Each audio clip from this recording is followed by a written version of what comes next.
Well, here we've got another molecule, boron trifluoride, another exotic fluorine compound. And we've already done the Lewis-Dot structures for these, so there shouldn't be any question about you finding that this has got 24 valence electrons. It's just that it's unusual to end up having an element with only 3 valence electrons, making a covalent compound. But boron can make some covalent compounds, and when you count the 24 valence electrons, you put in 3 bonds, you give the fluorines their extra 6 electrons, give them an octet, and then the natural thing to do is to end up saying, well, our boron doesn't have an octet, let's grab one of these pairs of electrons and make a very nice double bond to get it its octet.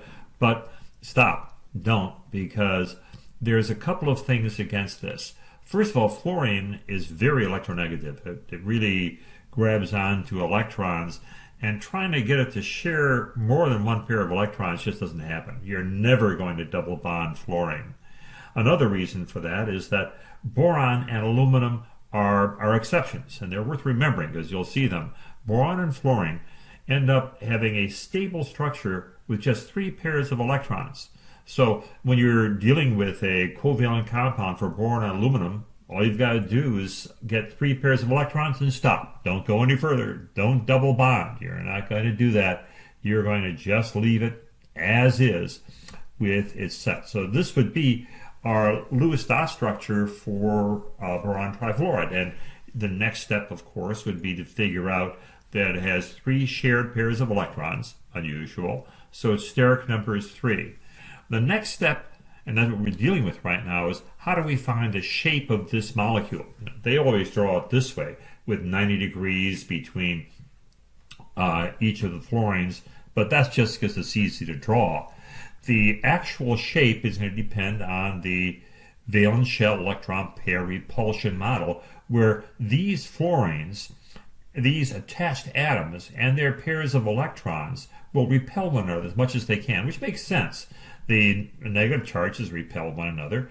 So you would end up trying to move these 3 fluorines and their electrons as far away as possible. And the shape that you end up getting is this one, the trigonoplanar shape. In this case, we've got Daniel Rosenberg at Harvard University, a lecture demonstrator, showing how electrons repel in the shapes that they make. If you haven't seen the video, it's worth watching on the shapes of molecules, because this is the basis of the valence shell electron pair repulsion model.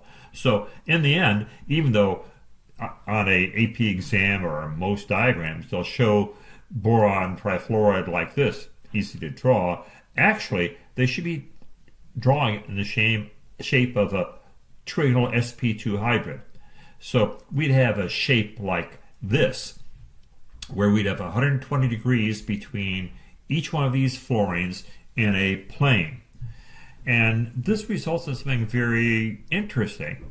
The fluorines, if you remember right, is the most electronegative of all the atoms, all the elements. It is the Tyrannosaurus Rex of electronegativity.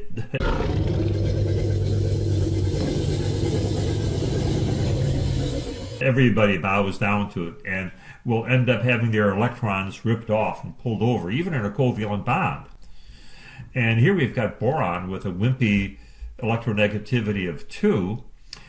Theoretically, that difference in electronegativity would make this an ionic bond. We wouldn't even have covalent molecules. But this is a molecular substance. It's got a boiling temperature of only 120 degrees below 0. That's not even close to being ionic.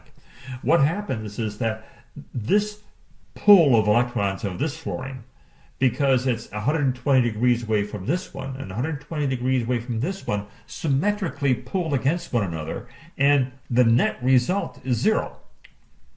It's if you've got a kid in the middle here and 2 people tugging equally in both directions, this kid's not going to move at all. And in this case, if we had 3 kids at 120 degrees from one another, again, that center would not end up moving. And we have a non-polar molecule. And again, the evidence is that it has a very, very, very low boiling temperature. So there's our shape for boron trifluoride, and also the consequences of that shape, where even if you have polar bonds, one of the most extreme polar bonds you can, they can't be canceled if you've got a symmetrical molecule. So know your symmetrical molecules and make sure you watch that balloon video. It's worth watching.